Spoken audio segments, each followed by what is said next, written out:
Okay fine.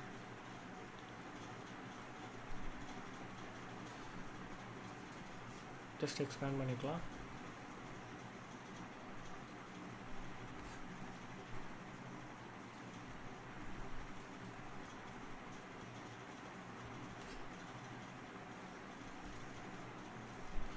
Okay fine.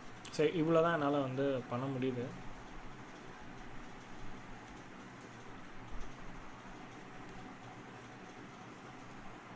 Okay. So இப்போ வந்து same wifi நெட்ஒர்க்கில் தான் நானும் கனெக்ட் ஆகிருக்கேன். பார்த்தீங்கன்னா உங்களுக்கு வந்து தெரிஞ்சிருக்கும், சேம் நெட்ஒர்க் தான் இருக்குது. ஓகே.